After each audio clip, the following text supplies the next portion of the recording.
हाँ जी, तो अब हम लोग स्टार्ट करने लगे हैं स्पाइनल कॉर्ड की डेवलपमेंट। ठीक है, पहले पिछली वीडियो में मैंने आपको एक जनरल ओवरव्यू दे दिया कि हमारे पास स्पाइनल कॉर्ड एंड ब्रेन बनेंगे कहाँ से और कैसे सब कुछ होगा। ठीक है, अब हम प्रॉपर आते हैं अपने स्पाइनल कॉर्ड की डेवलपमेंट में। ठीक है, मैंने आपको क्या चीज़ पहले प्रीवियस वीडियो में बताई। मैंने आपको बोला कि जब हमारे पास न्यूरल ट्यूब बनता है न्यूरल फोल्ड की फ्यूजन से, कब किस लेवल पर हमारे पास न्यूरल फोल्ड्स की फ्यूजन हुई थी, 5th सोमाइट के लेवल पर। ठीक है, अगर मैं आपको बात करूँ कि ये हमारे पास न्यूरल ट्यूब बन चुकी है, ठीक है, और इसके साइड पर हमारे पास जो है ना सोमाइट्स पड़े हुए, तो मैंने आपको बोला था कि जो हमारे पास कॉर्डल पोर्शन होता है न्यूरल ट्यूब का, उसने हमारे पास क्या बनाना होता है, स्पाइनल कॉर्ड बनाना होता है। ठीक है, तो अब क्या होता है कि जो हमारे पास 4th सोमाइट से नीचे नीचे जितना एरिया होता है आपके पास, ठीक है, 4th सोमाइट से कॉर्डली सारा का सारा एरिया आपका बनेगा, किस में कन्वर्ट होगा, वो कन्वर्ट होगा जी आपके स्पाइनल कॉर्ड के अंदर। ठीक है, अब आपने क्या चीज़ याद रखनी है, अब आपने ये चीज़ याद रखनी है कि स्पाइनल कॉर्ड बनाने के लिए हमें क्या क्या चीज़ें चाहिए होंगी। अगर आप ये चीज़ याद रखोगे ना तो आपको हर एक चीज़ इजीली क्लियर हो जाएगी। अब एक स्पाइनल कॉर्ड में क्या क्या चीज़ें होनी चाहिए आपके ख्याल में, ठीक है, मैं आपको बताती हूँ। सबसे पहले तो एक स्पाइनल कॉर्ड के अंदर आपके पास क्या चीज़ होनी चाहिए, सेंट्रल कैनाल होनी चाहिए। ठीक है, अगर मैं यहाँ पर एक रफ सी डायग्राम ड्रॉ करूँ स्पाइनल कॉर्ड की, तो ये आपको पता है, ठीक है, स्पाइनल कॉर्ड का स्ट्रक्चर कुछ इस तरह से होता है। ठीक है, ये इस तरह से। ठीक है, अब सेंटर में एक तो हमारे पास सेंट्रल कैनाल होती है, तो दैट मीन्स कि हमें सबसे पहले सेंट्रल कैनाल बनानी पड़ेगी।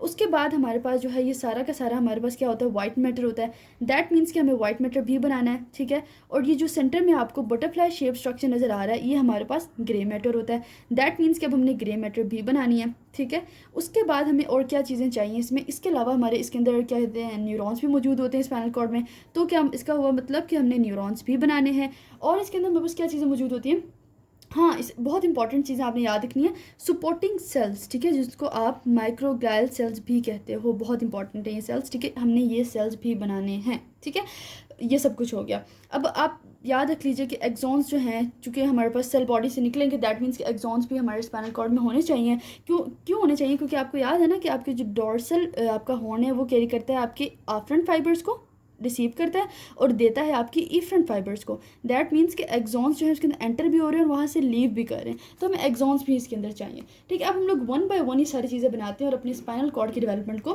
कंप्लीट करते हैं। सबसे पहले हम लोगों ने जो चीज़ देखनी है, हमने जो चीज़ बनानी है अपनी, वो होगी हमारी सेंट्रल कैनाल। ठीक है, सेंट्रल कैनाल हमारे पास कैसे बनेगी, मैं अब आपको बता दूँ कैसे बनेगी। यहाँ पे आपको याद होगा प्रीवियस वीडियो में मैंने जब आपको न्यूरल ट्यूब बना के दिखाई थी, तो लेट्स सपोज ये हमारे पास बन गई न्यूरल ट्यूब। अब क्या होगा, हमारे जो न्यूरल ट्यूब की जो वॉल्स हैं ना, इनकी जो है ना आप कह लो कि प्रोलिफरेशन स्टार्ट हो जाएगी और उनकी थिकनिंग क्या हो जाएगी, इंक्रीज़ हो जाएगी।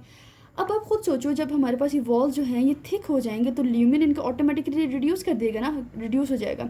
कुछ इस तरह से हमारे पास जो है स्ट्रक्चर बन जाएगा कि सेंटर में इतना सा ल्यूमिन रह जाएगा और बाहर हमारे पास जो है ना इतनी हमारे पास थिकनिंग हो गई है। ठीक है, अब इस सिंपल से प्रोसेस से हमें क्या चीज़ मिल गई, हमारी फर्स्ट रिक्वायरमेंट जो है पूरी हो गई है स्पाइनल कॉर्ड की, that is the central canal हमारे पास जो है स्पाइनल कॉर्ड का बन गया। ठीक है, सो सेंट्रल कैनाल हम लोगों ने इतनी आसानी से बना दी और ये सेंट्रल कैनाल हमारे पास बन जाती है ऑलमोस्ट 9 to 10 वीक्स तक। ठीक है, ये होगी चीज़। अब हम लोगों ने चलना है, अब अपने नेक्स्ट चीज़ें बनानी होती हैं हम लोगों ने। अब नेक्स्ट चीज़ें बनाने के लिए पहले मैं आपको जोन्स बता दूं। ठीक है, अब जैसे फॉर एग्जांपल मैंने यहाँ पे जो लिया था, मैंने बनाया था न्यूरल ट्यूब। ठीक है, अब इस न्यूरल ट्यूब का मैं इतना जो है ना कट सेक्शन लेती हूँ। ठीक है, इतना मैंने कट सेक्शन ले लिया। अब ये हमारे पास आ गया न्यूरल ट्यूब का कट सेक्शन, जिसको मैंने मैंने लार्ज फॉर्म में आपको दिखा रही हूँ ताकि आपको इजीली समझ आ जाए। अब क्या होता है, हमारे पास इस वाले एरिया में ना 3 जोन्स हमारे पास बेसिकली प्रेजेंट होते हैं। ठीक है, जो फर्स्ट जोन होता है आप उसको नाम देते हो जी वेंट्रिकुलर जोन का। ठीक है, ये आपका कहलाता है वेंट्रिकुलर जोन। ठीक है, देन जो मिड में आपके पास आ जाता है that is your intermediate zone. ठीक है, एंड देन लास्ट में आपके पास जो बिल्कुल मार्जिन में आपके लो पड़ा है that is called marginal zone. ठीक है, ये 3 जोन जो हैं आप लोगों ने याद रखने हैं। अब बहुत सिंपल, बहुत आसानी से मैं आपको बताने लगी हूँ। अब ये जो आपको नज़र आ रहा है न्यूरल ट्यूब की जो इनर लाइनिंग है, इसकी जो लाइनिंग है वो किस तरह की न्यूरो एपिथेलियम बनाएगी, वो होती है बेसिकली हमारे पास स्यूडो स्ट्रेटिफाइड कोलमनर एपिथेलियम। ठीक है, हमारे पास स्यूडो स्ट्रेटिफाइड कोलमनर एपिथेलियम होती है, ये आपने याद रखना है। अब क्या होता है कि हमारे पास जो वेंट्रिकुलर जोन होता है, इसके अंदर जितने भी हमारे पास न्यूरो एपिथेलियल सेल्स मौजूद होते हैं, ठीक है, मैं यहाँ पे बना देती हूँ। अब इन न्यूरो एपिथेलियल सेल्स ने आपने याद रखना है कि 2 काम करवाने। वो 2 काम कौन से हैं, जो वेंट्रिकुलर जोन के अंदर न्यूरो एपिथेलियल सेल्स मौजूद हैं, उसने एक तो हमारे पास बना के देने हैं हमें न्यूरॉन्स। ठीक है, दूसरे नंबर पे इसने हमें बना के देने हैं सपोर्टिंग सेल्स, जो मैं ऊपर बात करके आई हूँ। ठीक है, सो हमारे पास जो सपोर्टिंग सेल्स हैं और जो हमारे पास न्यूरॉन्स हैं वो कहाँ से बन जाएंगे, वेंट्रिकुलर जोन से बन जाएंगे। कैसे बनेंगे मैं आपको बताती हूँ। जो हमारे पास वेंट्रिकुलर जोन में ये न्यूरो एपिथेलियल सेल्स मौजूद हैं, इन्होंने हमारे पास क्या करना है, प्रोलिफरेट करना है और हमारे पास क्या बना देना होता है जी, न्यूरोब्लास्ट सेल्स बनाने होते हैं, ठीक है।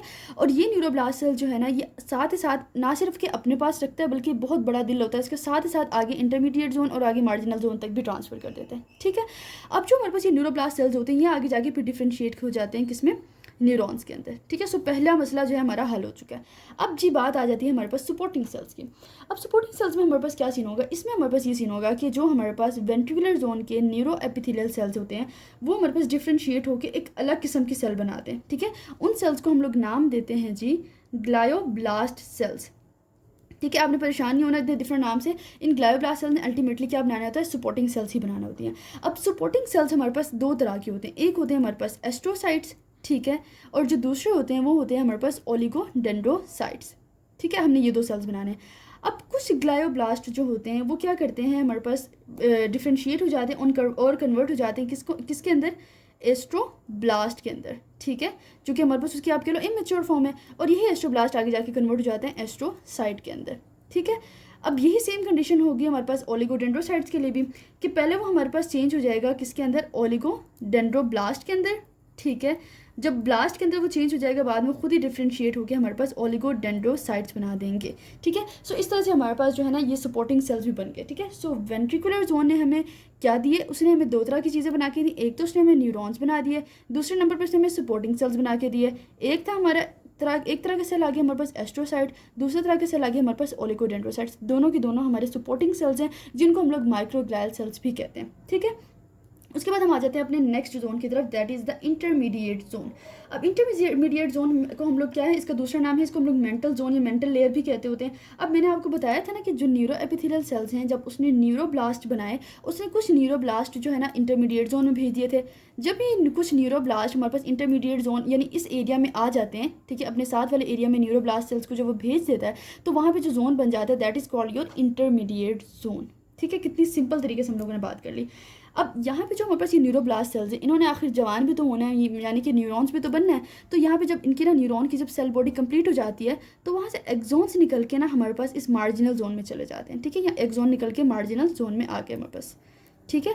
अब जब ये मार्जिनल जोन में हमारे पास आ गए, यानी कि अपने साथ वाले एरिया में चले गए, तो इसने यहाँ पर हमारे पास सारा का सारा एरिया जो हमारे पास बन गया, ये आ गया हमारे पास वाइट मैटर का एरिया, ठीक है। और जब ये हमारे पास यहाँ पे वाइट मैटर बन जाता है, इसको हम लोग नाम देते हैं मार्जिनल जोन का, ठीक है। तो कितनी सिंपल तरीके से हम लोगों ने तीनों जोन्स बना लिए, ठीक है। फर्स्ट हमने बात की वेंट्रिकुलर जोन की, जिसने हमारे पास क्या बनाए, मेरे से रिपीट करें, न्यूरॉन्स बनाए एंड सपोर्टिंग सेल्स बनाए। कौन से दो सपोर्टिंग सेल्स है, एस्ट्रोसाइट्स एंड ओलिगोडेंड्रोसाइट्स।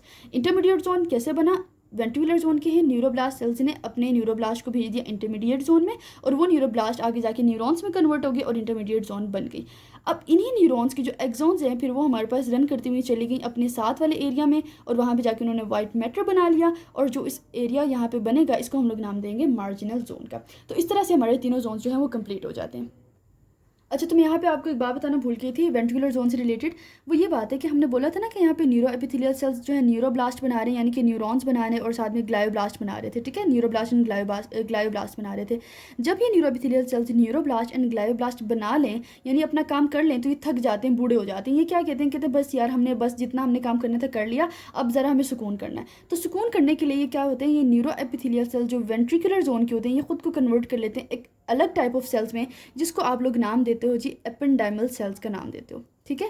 ये आपके पास होते हैं एपेंडाइमल सेल्स, ठीक है। ये कब बनते हैं, जब न्यूरोब्लास्ट बन चुके होते हैं एंड ग्लायोब्लास्ट भी बन जाते हैं, और न्यूरो एपिथेलियल सेल्स कहते हैं भाई मैंने अपना काम कर लिया, अब वो कन्वर्ट कर देते हैं खुद को एपेंडाइमल सेल्स में या फिर एपेंडाइमल एपिथेलियम में, जो कि फिर हमारे पास सेंट्रल कैनाल की लाइनिंग को कम्प्लीटली लाइन कर रहे होते हैं, ठीक है जी। अच्छा, तब हम लोगों ने क्या क्या चीज़ें बना ली मेरे से देखें।